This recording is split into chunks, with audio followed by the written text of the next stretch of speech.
हमारे चैनल पे आपका स्वागत है। और सबसे पहले तो हमारे चैनल की तरफ से आपको बहुत बहुत बधाई कि मोहम्मद अजहरुद्दीन साहब को हैदराबाद में एमएलसी प्लस मिनिस्ट्री का भी ये जो सिलसिला है मिलने वाला है। बहुत बहुत मुबारकबाद देते सर, क्या कहेंगे सर?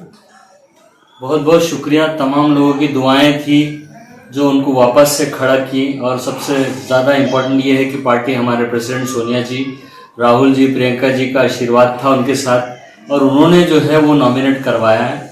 और इंशाल्लाह जो है एमएलसी बहुत जल्द उसकी ओथ सेरेमनी होगी। मेरा शहर औरंगाबाद उनका दीवाना है, उनके लिए मोहब्बत बहुत करता है, बहुत लोगों की दुआएं हैं। मैं इस पूरे शहर का शुक्रिया अदा करता हूँ। और उम्मीद तो देखो हर आदमी को रहती मिनिस्ट्री की, लेकिन जो हम पार्टी हाईकमांड डिसाइड करेगा वो होगा। और इंशाल्लाह हमको भी लगता है कि उनको मिनिस्ट्री मिलेगी, लेकिन at the end party high command के हाथ में जो होगा वो होगा।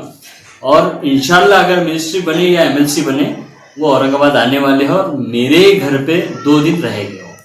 मुझे सर आपने अभी जो मराठवाड़ा के ऊपर प्रेस कॉन्फ्रेंस में शामिल थे आप, तो आप एजुकेशन और दूसरे मसले मसाइल और अल्पसंख्यक समाज के मसले मसाइल और औरंगाबाद शहर के मसले मसाइल को आप अक्सर उठाते रहते हैं। तो फिर ये मराठवाड़ा की जो कॉन्फ्रेंस में थे आप, क्या था वो, उस बारे में पूरी डिटेल दीजिए सर।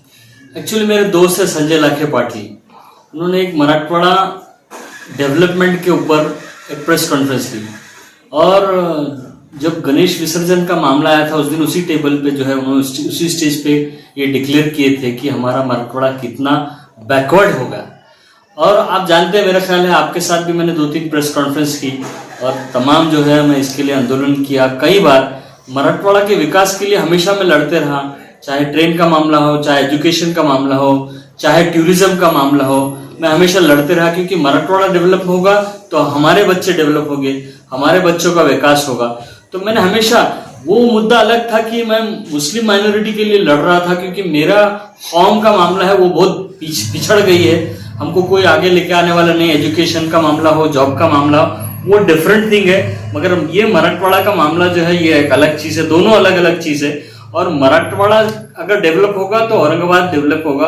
औरंगाबाद में इतना जो है आपको चांसेस है, बड़े बड़े इंडस्ट्री थे हमारी चले गए, बच्चों को बहुत जॉब मिलते थे, आज बच्चे पूना जा रहे। एजुकेशन का मामला होगा, बद से बदतर चला, औरंगाबाद के जो लोग हैं बच्चे पूना जा रहे। मेडिकल की फैसिलिटीज बद से बदतर हो गई, हम बहुत परेशान हैं सारे। मतलब आप ये देखिए कि 10 दिन में पानी मिल रहा, जबकि हमारे पास डैम पूरा फुल है, मगर हमारी जो लीडरशिप है वो कहीं गुम हो गई।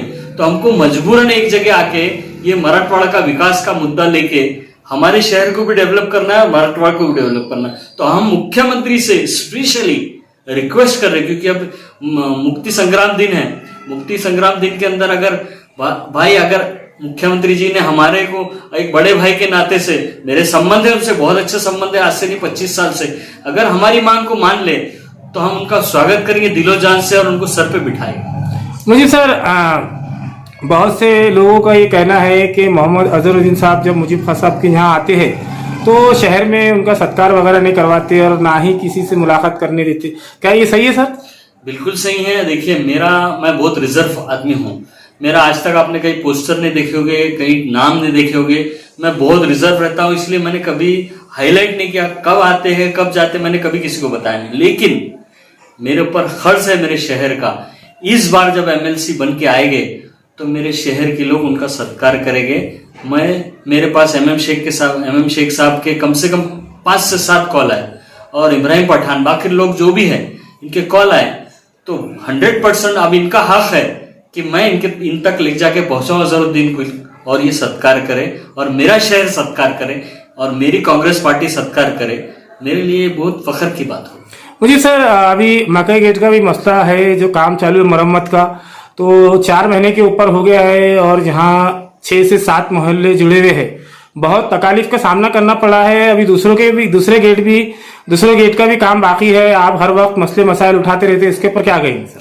देखिए, मैं जो है पिछले 2 महीने पहले अशोक चौहान जो हमारे स्टेट के मुख्यमंत्री थे, अब राज्यसभा मेंबर है, मेरे संबंध है उनसे, तो मैंने उनसे खास तौर से रिक्वेस्ट किया, उनको जाके मिला, उनसे बात किया, और उनके लेटर पे हमने जो है डिपार्टमेंट में कंप्लेन की कि सबसे पहले मकई गेट का जो है मामला है, हमको ऐसा लग रहा कि हम कहीं गांव में आके बस गए, हमारा रास्ता रोक दिए। तो मकई गेट सबसे पहले स्टार्ट होना, उसकी मरम्मत फास्ट होना, इसके लिए हमने अशोक चौहान साहब को बोले और उन्होंने बेचारों ने उसको जो है आगे लेके गए। मैंने उनसे और एक रिक्वेस्ट किया कि सर आप पीडब्ल्यूडी मिनिस्टर थे, तो मकई गेट का ब्रिज बनने वाला था, पंचकी का बनने वाला था, तो वो एज इट इज रहेगा सर, उसका भी एक इम्पोर्टेंट इश्यू है, जरा आगे लेके जाइए ताकि हम लोग जो है वो मेन स्ट्रीम में आ सके। यूनिवर्सिटी है, इतनी बड़ी जो है एरिया है और लोगों को कहाँ कहाँ से जाना पड़ रहा, बहुत तकलीफ है। प्लस और एक बहुत इंपॉर्टेंट मुद्दा है कि ये बेगमपुराई, पंचक की, यूनिवर्सिटी, नंदन कॉलोनी को जो मेडिकल का एक रास्ता था वो बंद होगा। हमने रिक्वेस्ट करे उनको कि भाई वो भी एक बहुत इंपॉर्टेंट मुद्दा है ताकि हमको एक छोटा रास्ता मिल सके, हम अंदर जा सके, हमारे लोगों की तकलीफ कम हो सके।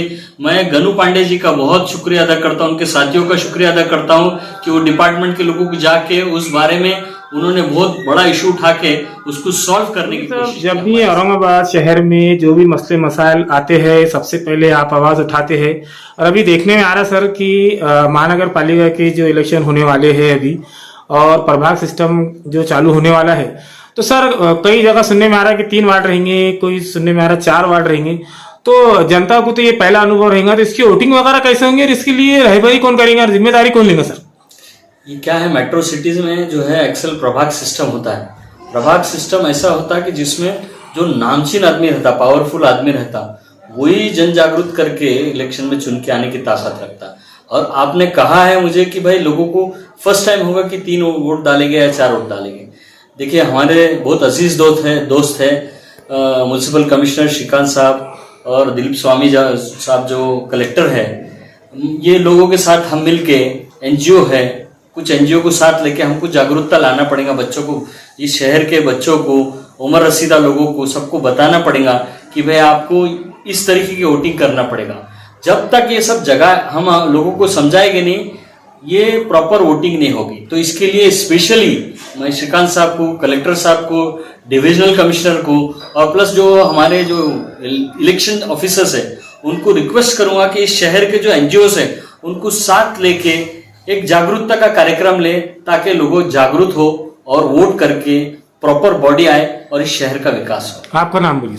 मेरा नाम मुजीब खान है, मैं अमित प्रतिष्ठान का अध्यक्ष हूँ, प्लस मोहम्मद अजहरुद्दीन साहब का सेक्रेटरी।